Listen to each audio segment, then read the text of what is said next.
apa kabar semuanya? Semoga dimanapun kalian berada, kalian tetap dalam keadaan sehat dan berbahagia ya. Dan juga tetap haus akan hal baru. Dalam video kali ini, aku akan membahas tentang primordialisme. Secara garis besar, primordialisme diartikan sebagai sebuah identitas dalam suatu kelompok, komunitas, golongan dalam masyarakat untuk memperkuat tali ikatan antar anggotanya, yang mana kepentingan bersama lebih diutamakan daripada kepentingan pribadi. Bagaimana? Sudah penasaran kan tentang pembahasan primordialisme lebih lanjut? Nah, ini dia pembahasan tentang pengertian primordialisme, ciri-ciri dari primordialisme, serta dampak primordialisme dan juga contoh dari primordialisme. Pengertian primordialisme. Istilah primordialisme berasal dari bahasa Latin, yaitu primus yang berarti pertama dan ordiri yang berarti tenunan atau ikatan. Ikatan utama dalam kehidupan seseorang yakni hal-hal yang dibawa sejak lahir seperti arti suku, makna ras, klan, asal-usul kedaerahan, dan juga nilai-nilai keagamaan.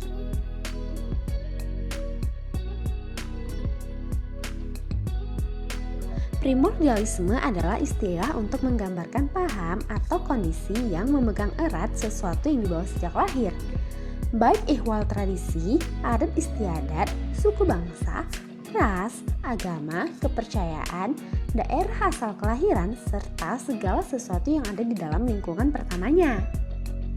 Primordialisme dinilai lebih positif jika dibandingkan dengan makna dari etnosentrisme. Alasannya karena primordialisme dianggap lebih dekat dengan kesatuan dan persatuan. Ciri-ciri primordialisme. Adapun beberapa karakteristik primordialisme antara lain sebagai berikut. Yang pertama, berwujud sebagai identitas kelompok. Primordialisme adalah sebuah identitas dalam suatu kelompok, komunitas, golongan dalam masyarakat untuk memperkuat tali ikatan antar anggotanya. Hal ini sebagai wujud telah siap melawan ancaman dari luar dan juga sebagai loyalitas yang terwujud lewat kepentingan bersama daripada mementingkan kepentingan pribadi. Yang kedua, konsekuensi dari adanya masyarakat multikultural. Ini dianggap sebagai suatu paham atau sikap teguh yang ditujukan oleh individu terhadap segala hal yang telah melekat dari awal hidupnya, seperti suku bangsa, agama, kepercayaan, ras, tradisi, dan lainnya. Yang ketiga, sikap untuk mempertahankan keutuhan kelompok.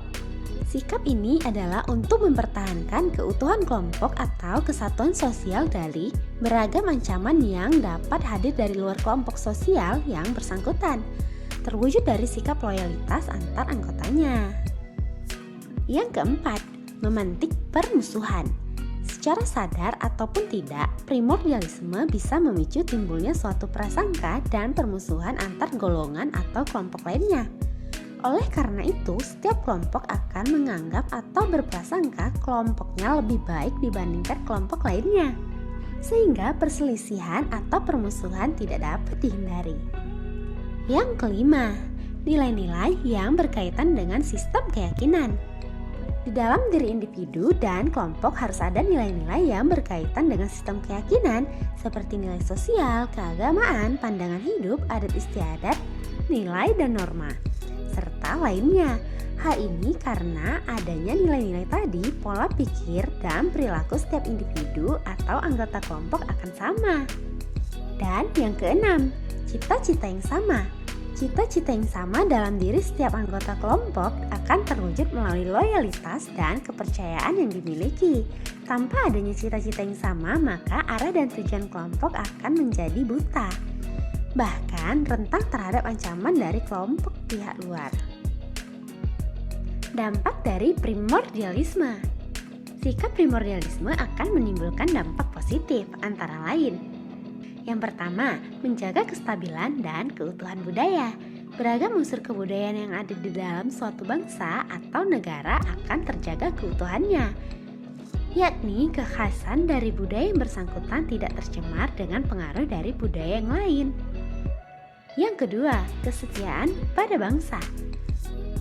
Sikap pada budaya kelompoknya mampu melahirkan rasa setia pada bangsanya yang dipicu cinta pada budayanya sendiri sehingga tidak menimbulkan disintegrasi bangsa. Yang ketiga, memperkuat cinta tanah air. Perilaku primordialisme mengarahkan pada titik cinta pada tanah airnya dan menolak kebudayaan yang berbeda prinsip atau pandangan yang berbeda dengan kebudayaan dari tanah airnya. Selain dampak positif, primordialisme juga memiliki dampak negatif, yakni sebagai berikut. Yang pertama, menyebabkan diskriminasi. Primordialisme akan memicu timbulnya diskriminasi dalam kehidupan masyarakat. Hal ini dikarenakan penilaian berlawanan antara kebudayaan yang satu dengan yang lainnya dan akan memantik sikap diskriminasi terhadap individu yang memiliki budaya yang berbeda dari mereka. Yang kedua, kelangsungan hidup negara terganggu. Hal ini disebabkan karena salah satu pihak lebih mengutamakan kepentingan kelompoknya sendiri dibandingkan kepentingan masyarakat luas, sehingga kesatuan bangsa akan terganggu dan tidak berjalan dengan baik. Istilah ini juga kerap kali disebut sebagai disintegrasi. Yang ketiga, interaksi antar bangsa terganggu. Primordialisme dianggap memberikan dampak negatif terhadap hubungan antar bangsa, oleh karena salah satu pihak tidak menginginkan maksudnya kebudayaan yang baru. Dengan kata lain, tidak mempunyai keinginan untuk menjalin kerjasama dengan pihak lain sehingga cenderung untuk menyelesaikan atau mengurus permasalahannya sendiri sesuai dengan keinginan kelompok tersebut.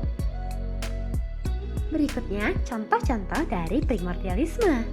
Yang pertama, sikap primordialisme di dalam masyarakat. Misalnya, individu yang merantau di suatu daerah akan mencari tempat tinggal dengan masyarakat yang sedaerah dengannya. Contohnya, masyarakat Minang pasti akan memilih tempat kos yang dihuni oleh mayoritas masyarakat yang berasal dari Minangkabau. Sikap ini mempresentasikan perilaku primordialisme. Yang kedua, munculnya gerakan sosial separatis. Dalam sejarah Indonesia, di beberapa daerah muncul gerakan-gerakan sosial yang mencerminkan atau mewakili istilah primordialisme, bahkan mengarah pada yang negatif sehingga mengganggu keamanan dan persatuan bangsa. Contohnya, Gerakan Aceh Merdeka, Republik Maluku Selatan, Organisasi Papua Merdeka, dan masih banyak lainnya. Pada penjelasan tadi dapat disimpulkan bahwa primordialisme adalah bagian daripada arti ideologi atau paham yang berlandaskan loyalitas berlebihan seseorang atau kelompok dalam membentuk kelompok atau komunitas yang mengutamakan atau menonjolkan kepentingan suatu kelompok, agama, ras, daerah, atau keluarga tertentu. Dan primordialisme juga dapat menjadi pemicu suatu konflik dalam masyarakat. Nah, itu dia pembahasan tentang primordialisme, ciri, dampak, serta contoh dari primordialisme. Semoga penjelasan tadi dapat menambah wawasan kita semua. Jika ada kesalahan, mohon koreksinya di kolom komentar. Dan jangan lupa untuk like, subscribe, serta share video ini ya. Terima kasih karena sudah menonton hingga akhir. Sampai jumpa dalam video lainnya. Dadah!